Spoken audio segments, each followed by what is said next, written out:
সাম্প্রতিক সময়ে পাকিস্তানের রাজনৈতিক অঙ্গনে এক নজিরবিহীন অস্থিরতা দেখা দিয়েছে, যা দেশের সরকারকে এক কঠিন চ্যালেঞ্জের মুখে ফেলে দিয়েছে।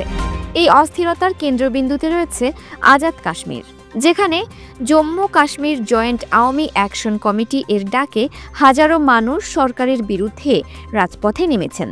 তাদের এই বিক্ষোভ কেবল একটি সাধারণ প্রতিবাদ নয়, বরং এটি মৌলিক অধিকার থেকে প্রায় ৭০ বছর ধরে বঞ্চিত হওয়ার ক্ষোভের বহিঃপ্রকাশ। বিক্ষোভকারীদের মূল দাবির মধ্যে রয়েছে পাকিস্তানে বসবাসরত শরণার্থীদের জন্য সংরক্ষিত ১২টি আসন বাতিল করা। তারা মনে করেন এই আসনগুলো বাতিলের মাধ্যমে স্থানীয় জনগণের অধিকার নিশ্চিত হবে। কিন্তু এই শান্তিপূর্ণ আন্দোলন দ্রুত রক্তক্ষয়ী সংঘর্ষের রূপ নেয়।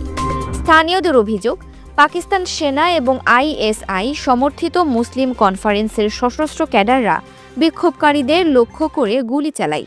সামাজিক মাধ্যমে ছড়িয়ে পড়া ভিডিওতে দেখা গেছে বিক্ষোভকারীরা গুলির খোসা হাতে দেখাচ্ছেন এবং সশস্ত্র লোকজন আকাশে ফাঁকা গুলি ছুড়ছে। বিক্ষোভ দমনে পাকিস্তান সরকার ইসলামাবাদ থেকে হাজারো সেনা মোতায়েন করেছে এবং পাঞ্জাব থেকেও অতিরিক্ত সেনা আনা হয়েছে। জনগণের যোগাযোগ বিচ্ছিন্ন করতে বন্ধ করে দেওয়া হয়েছে ইন্টারনেট পরিষেবা এবং চলছে সেনাবাহিনীর ফ্ল্যাগ মার্চ। এই ধরনের কঠোর দমনপীড়ন জনগণের ক্ষোভকে আরও বাড়িয়ে তুলেছে।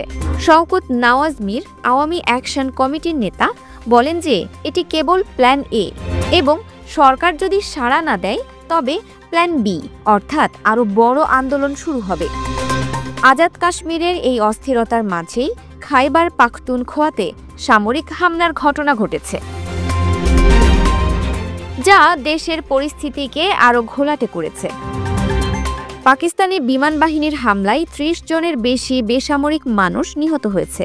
হামলায় JF-17 যুদ্ধবিমান থেকে LS-6 লেজার গাইডেড বোমা ব্যবহার করা হয়। এই ধরনের সামরিক হামলা জনগণের মধ্যে এক ধরনের ভীতি এবং নিরাপত্তাহীনতা তৈরি করেছে। আজাদ কাশ্মীর থেকে খাইবার পাখতুনখোয়া পর্যন্ত এই অস্থিরতা প্রমাণ করে যে দেশের সরকার জনগণের সমস্যা সমাধানে ব্যর্থ হয়েছে এবং তারা তাদের অধিকারের জন্য লড়াই করছে। এই আন্দোলন কেবল একটি রাজনৈতিক সমস্যা নয়, বরং এটি একটি সামাজিক এবং মানবিক সংকট। এটি প্রমাণ করে যে দেশের সরকারের জনগণের কণ্ঠস্বরকে দমন করা উচিত নয়।